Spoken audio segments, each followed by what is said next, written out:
What's going on, guys? This is Gene Jensen, and I just did a video, I just launched a video a few days ago about the rods and reels from 13 and introduced Ricky as their rod designer. Well, Ricky also is their bait designer, or one of them. We got another guy you work with, Matt. Yep. Who's a little camera shy. So he's a CAD master. Yeah, he's the CAD master. Yep. So, but I wanted to show you guys some of the baits that they're coming out with right now.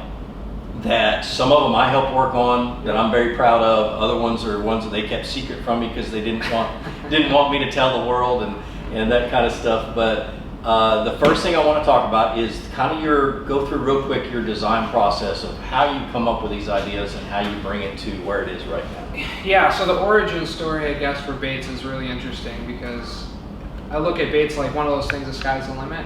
There's like so many different things you can do, and you can play with so many different shapes and swimming actions, and there's really no wrong way to do it, right?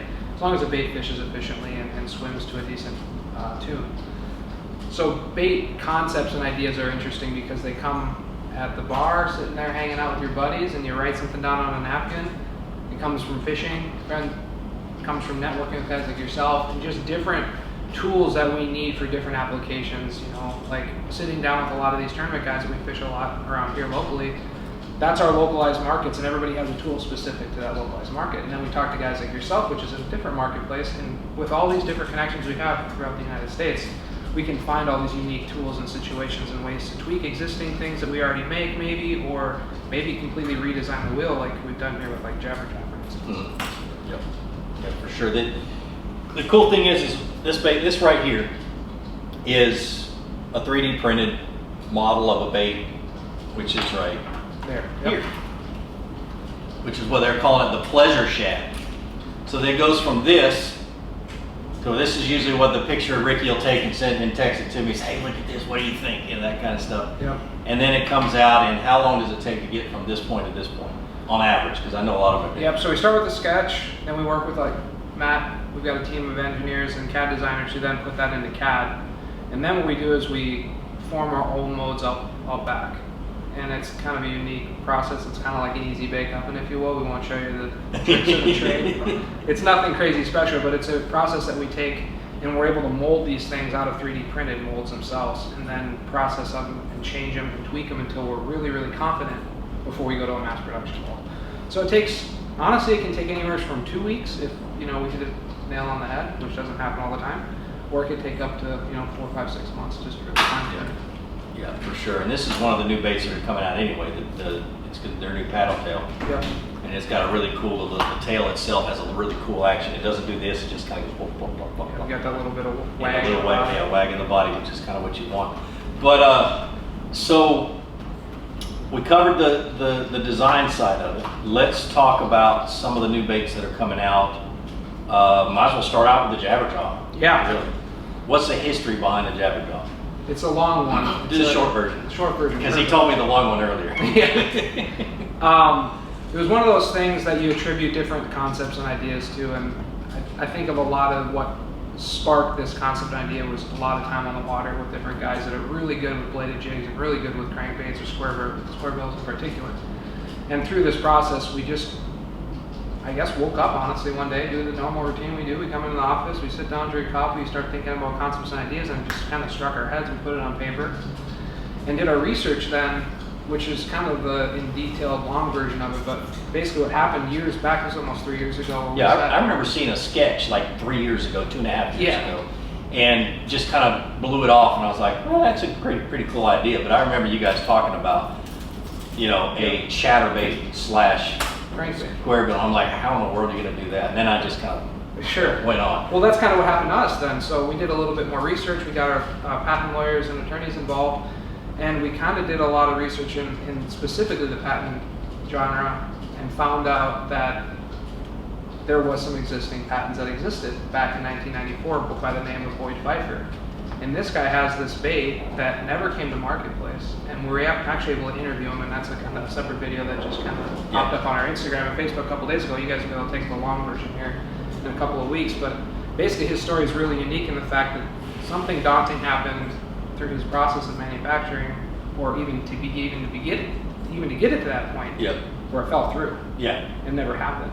Yeah, you guys got. Well, I'll link to that video when it pops up. Yeah, it's going to be an interesting story for sure. But basically, then after that happened, we obviously had full rights to pursue this design. And what we did through then the rest of the development process was try to understand how we can improve it. We talked to Boyd and different things, and what we came up with was these metal cheeks. And what makes that bladed jig so good, as everybody knows, is that metallic sound that has underwater. Yep. So originally, this is the one that we created, right? It was pretty gangster, if you will. This is stuff you can do with a Dremel tool at home if you want to make your own. We suggest just purchasing a tack of warehouse. I think that's the easiest way. At least janky. And then we went through our 3D print process, and we had the rattles involved, and we still had the metal cheeks and the metal blade, which is cool. And then the more we talked to some tournament guys and different guys around the country, the rattle is just overpowering the bait. So then we removed the rattles. This is actually the finished product here. You can tell it doesn't have rattles, right? But it's got that metallic sound to it. Yep. And those little metal cheeks is something that we're in the process of having patented right now. So the paperwork's filed, and we're really excited to launch a Jabberjaw. It's going to be one of those unique things to hit the market. That's pretty awesome. That's awesome. Let's stay with hard baits. Let's go through the ones, the price point baits, because these are the ones that you guys have heard me talk about for months and try to keep it as secret as I possibly can, or possibly could, up until now. And now I can say that these are retailing at what? $6.99. $6.99, starting at $6.99. How much? Well, we got a $19.99 on our bigger swim bait. Yeah, we'll talk about that one in a second because it's awesome. All right, let's start with the lipless. Yep. So here's the El Diablo. Again, we started the same design process, and then as we had 3D print samples ready and hand-tuned samples ready, we gave them to Gene, and he had, what was it, 6 months, I suppose, that you had the baits in your hand and tested them even through 3D print stages. Yeah, several different versions. You box them up. Blades and different rattles and the whole deal. Yeah, checking depths and checking actions. I love them because they'd show up and they were the ugliest things. They're just 3D printed white and tops of them spray painted yellow, so you could see the action in the water. And I would go out and test the depths, and we'd tweak them, and you would call the manufacturer, whoever was doing it for you, and tweak the depth a little bit. And it was just a back and forth thing, which was an eye opener to me, how detailed you guys wanted to be on this type of a price point. Yep. And that was really the whole goal. We wanted to produce really affordable baits with epic paint finishes, awesome components. We use all VMC components, and we wanted the baits to swim that guys that fish tournaments hardcore would put in their boat and use. Yep. So that was the whole thought. So that's the El Diablo. It's the lipless crankbait. We got two different sizes. We got the 3/4 and half ounce. I think that's 3/4. Yeah, that's the 3/4. So the half is what used to be the 1/4 ounce size. Correct. Remember back in the day, you get the 1/4 ounce? Yeah. So now they a little bit heavier. The square bill, which is the Warthog, this is the one I'm the most excited about because of the testing that I did. I'm gonna pull this one out of the package.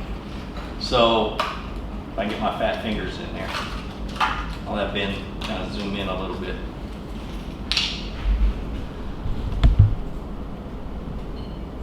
So this one is the one I told Ricky when I first got it. I said, I want a bunch of these as soon as I can get them, because and if you understand square bill crankbaits, is you want them to change direction. You want them to have a little twitch in their swim, because a lot of times you're not hitting anything and you want to have that change in direction.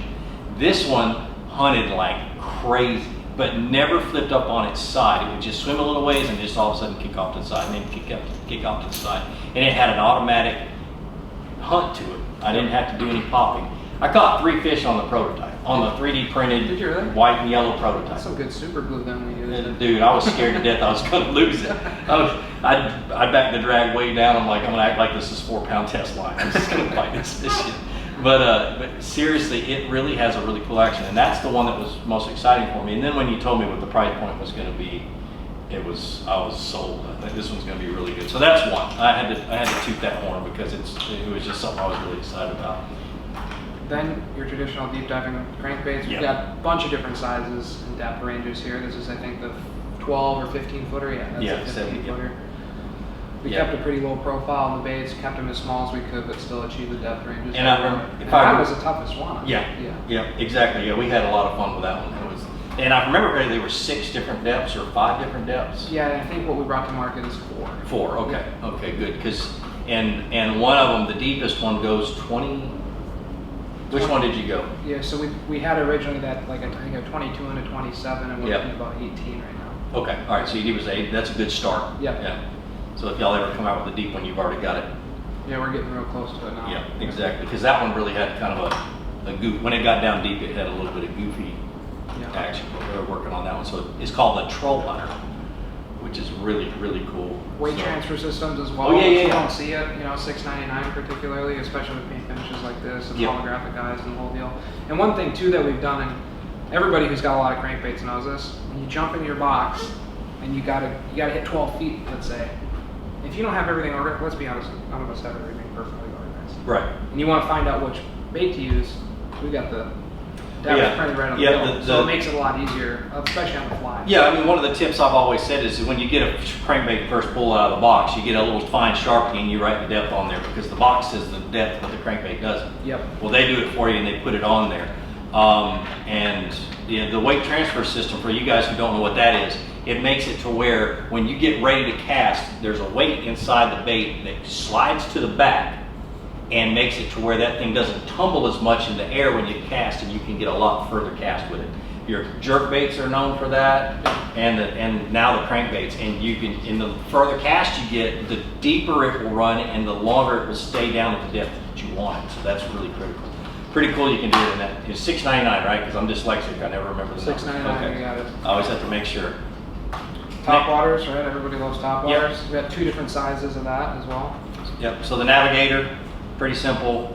Walks really good. Is a lot like the dual pitch. Very similar. So one thing too that you'll notice between the dual pitch and as well as what we have in the Navigators, we put a glass or ABS style rattle in the head. So when you look at a standard walk the dog style bait, the most movement comes from the head, right? So it's left to right, and that's where all the movement is. If you put the rattles in the middle of the body or in the tail, that's not as much movement, but you put it in the head and it makes a really nice knocking sound. So it's a little louder. Yep.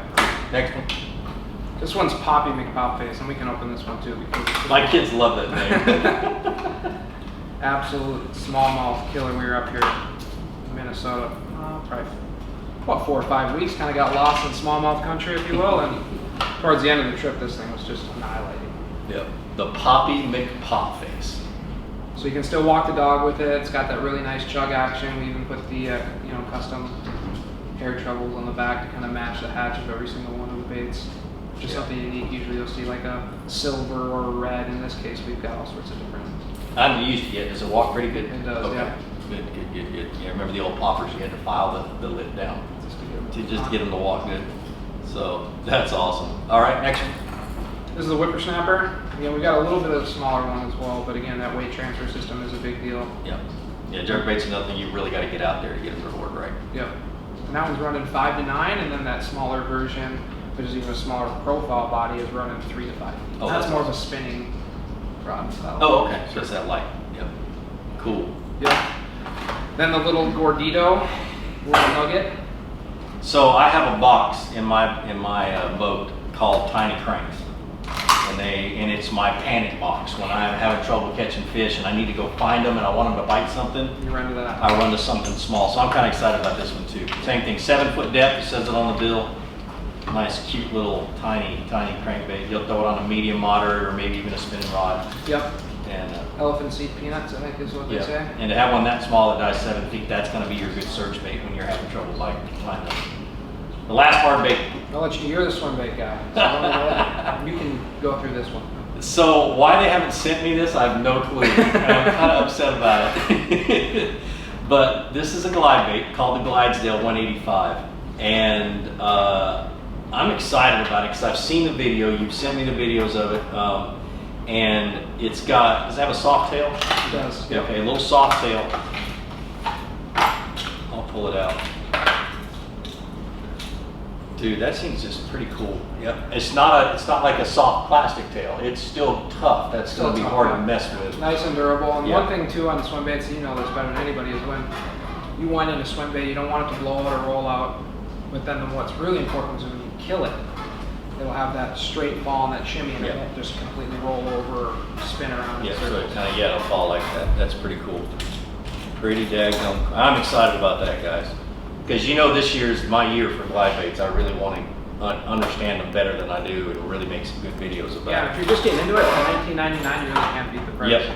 Oh, not at all. Everybody gets these really high-end swim baits, which we all have and we love them, but You just don't cast as close to the cover as you probably should. Yep. You're just too worried about losing them. Yeah, pretty cool. Let's go through soft wax. I know this is a long video, but you guys love bait, so I don't want to hear it. So this one is called the caboose craw. We actually played with this one a little bit today. Yeah, why is it called a caboose craw? It's kind of a jig trailer. It's right on the end of your jig. It's got a really subtle action to it with these little flat pinchers, and yeah, they do stink. That's the donkey sauce. Yeah, it's smelly. We got a little place for a rattle as well, so guys that are usually traditionally putting the rattle bands on their jigs, you can now just kind of sneak it into the jig trailer. Yeah. So what I like about it is there's not a whole lot of flange across here, so when you're flipping it, it has some action, but it doesn't have a lot of action. So this would be a good early spring, wintertime trailer, and it can get into the summertime, but I usually go with something a little bit more kicky, like which one do you don't have it out Ninja there, but Craw. Ninja Craw. Yeah. It's the one I usually go to because it's got a lot more kick. But this one, it's just, and it's tough. You can feel the plastic. And Yeah, you hear it. it's we also use a max point plastic as well, and stuff like jig trailers or our worms. We want that bait when it hits the bottom to stand up in a defense position. One thing you'll notice about their soft plastics as opposed to a lot of other companies, and you guys know I use a lot of other company stuff, is it's not the same density of plastic for every bait. No, it's not just a... Because they have baits that need to hold up, and it's not going to kill the action to make them stiffer, but they have baits that need to have action, that need to have really soft plastic, and they totally change it. So they do keep that in mind, and they're not trying to save a penny here and a penny there by going to using the same exact plastic for every soft plastic. So yeah, especially when you get into like salted baits, like we have this color. This is blueberry yum yum, but we add salt to it, which is one of those things where everybody thinks it's the same color, it's the same plastic. It's not the case in this scenario.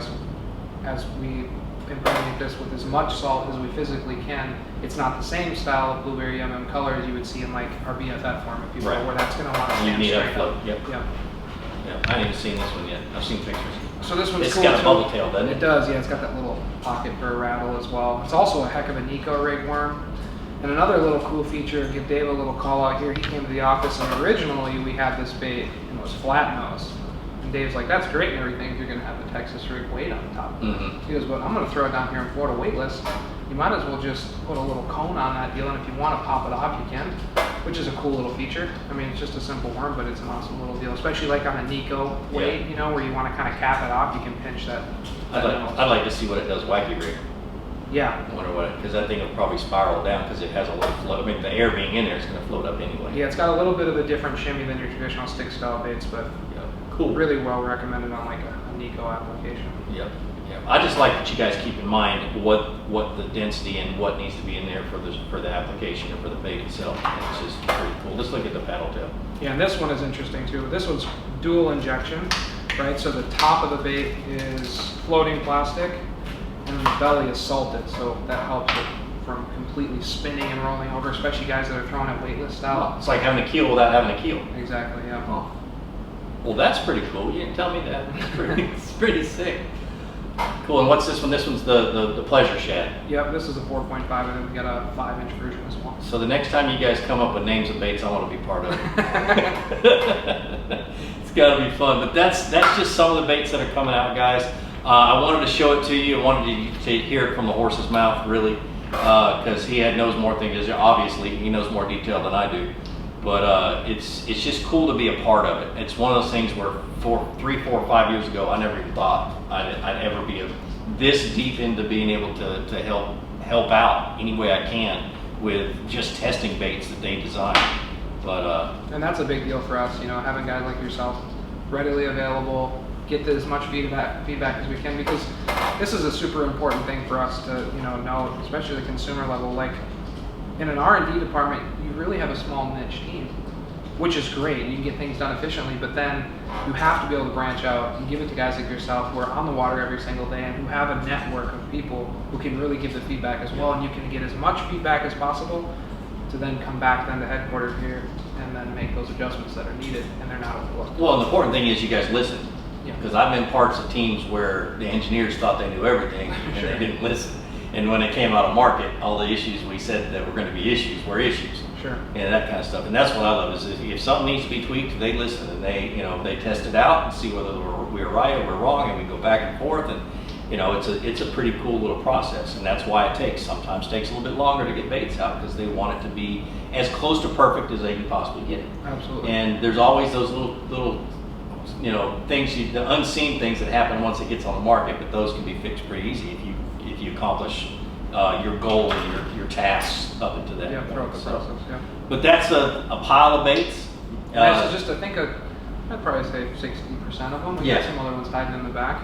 Yep, and I've already seen some prototypes for next year's baits. Yeah, we're excited. It's a non-stop thing, and this company has come out with more baits in the shortest amount of time that I've ever seen in my life. That's been pretty wild. So you don't get a lot of fishing time in, huh? So we got to do a little bit of testing.